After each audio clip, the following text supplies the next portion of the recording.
언제까지 이렇게 얘기들이 쏟아져 나올까요? 하루하루 계속 새로운 내용들이 쏟아져 나오고 있습니다. 김정남 암살 사건 관련 내용입니다. 4위 소식으로 골라봤는데요. 아이돌을 꿈꿨던 여성 킬러. 아이돌을 꿈꿨다. 이유종 기자. 예. 이건 무슨 얘기입니까? 또 아이돌을 꿈꿨다니요. 누구 얘기입니까? 지금 화면에 비치는 여성 얘기입니다. 흐엉 아닙니까? 흐엉? 예, 맞습니다. 네네. 도안티 흐엉 얘기인데 이 친구가 지금 TVT라고 베트남의 국영방송이 운영하는 한 방송 장면입니다. 노래 좀 한번 들어볼까요?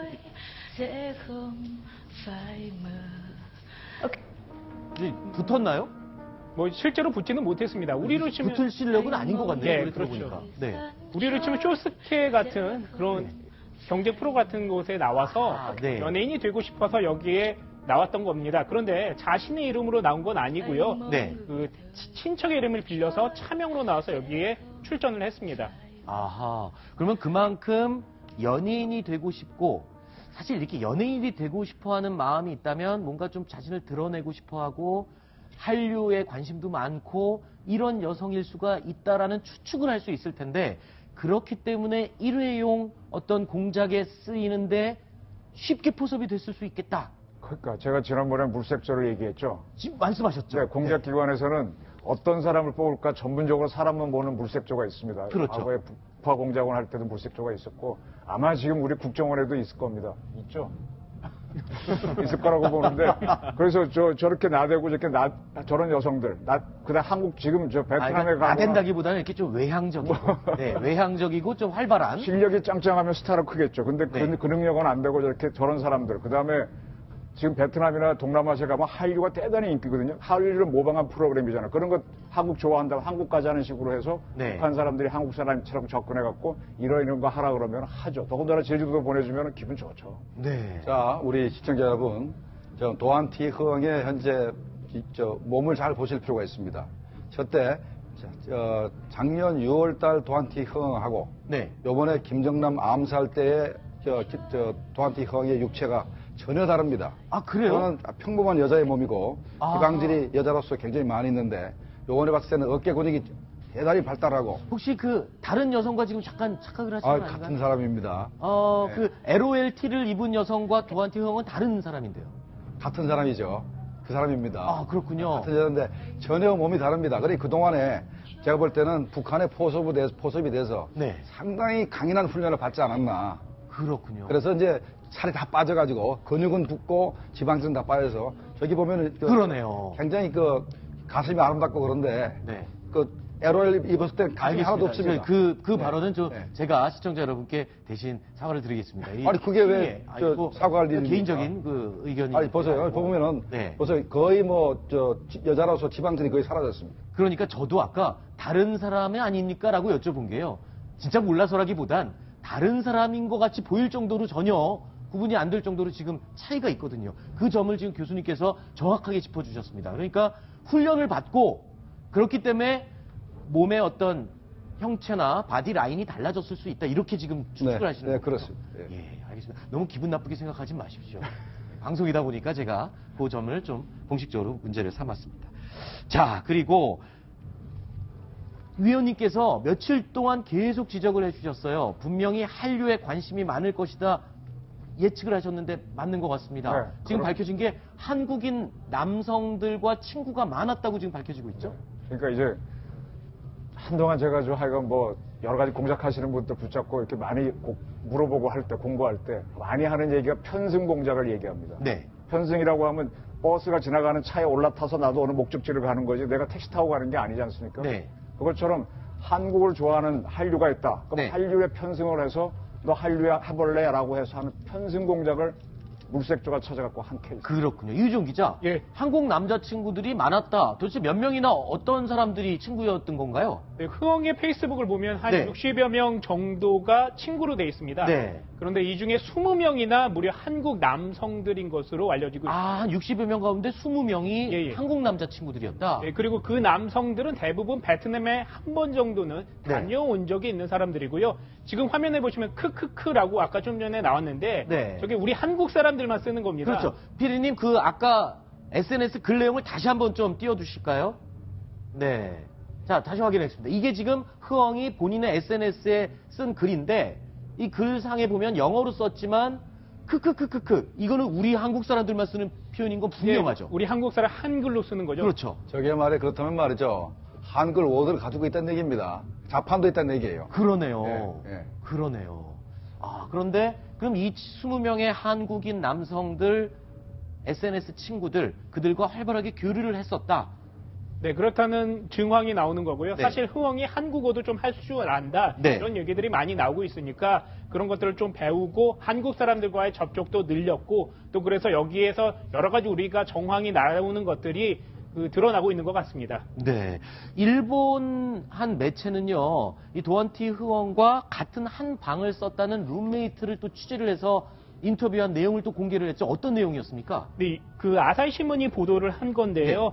그 한반도 출신의 남성과 교제를 해왔고, 아하. 그리고 한 사람이 아닙니다. 또 복수이고요. 네. 사건이 끝나면 제주도로 함께 갈 것이다. 자신은 그럴 것이다. 라는 것을 지인들에게 말한 것을 아사히 신문이 보도했습니다. 자, 여기 잠깐 주목해 주십시오. 이 표현이 또 궁금하네요. 여러 명의 한반도 출신.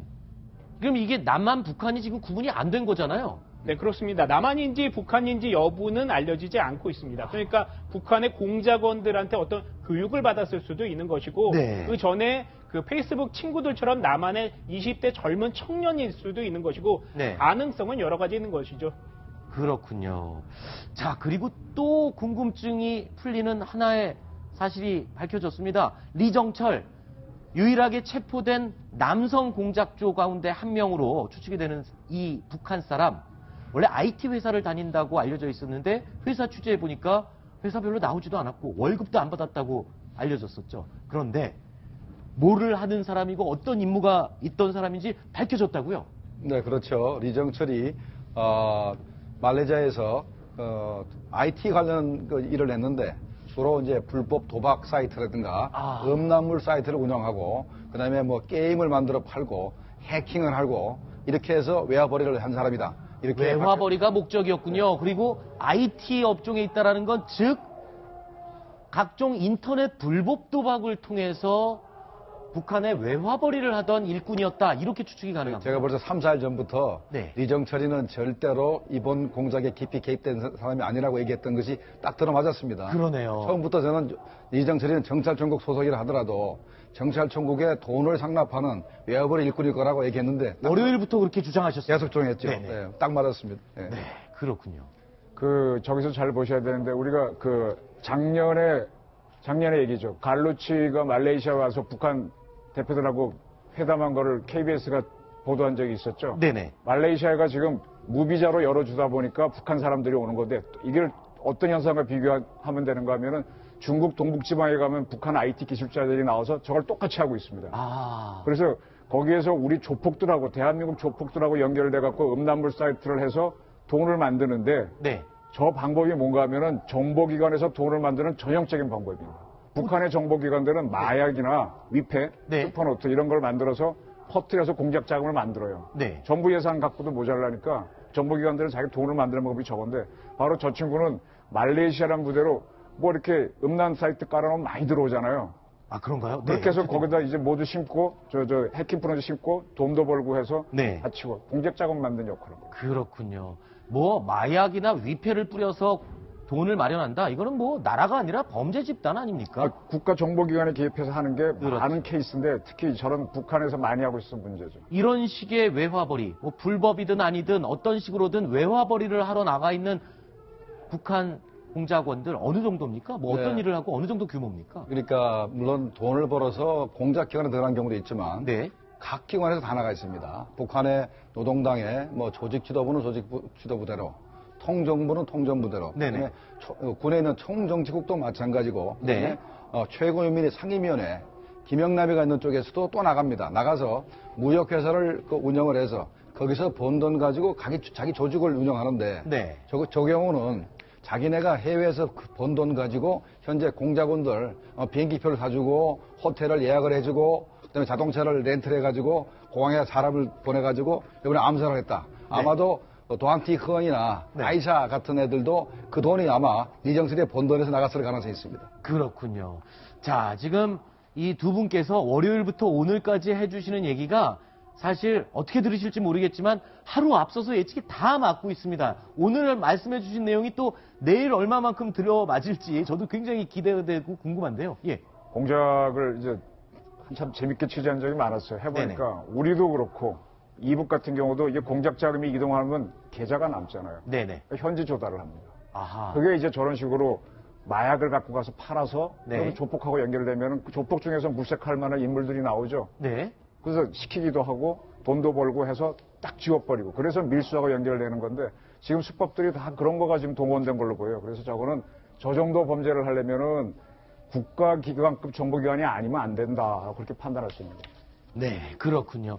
자, 그러면 두 분은 여기까지 이야기를 듣고요. 다음으로는 박소윤 기자, 김성진 기자와 함께 그 다음 순위 얘기를 또 해보겠습니다. 오늘 두 분 고맙습니다. 자, 다음 순위는 어떤 내용이 준비됐는지 직접 확인해 보시겠습니다.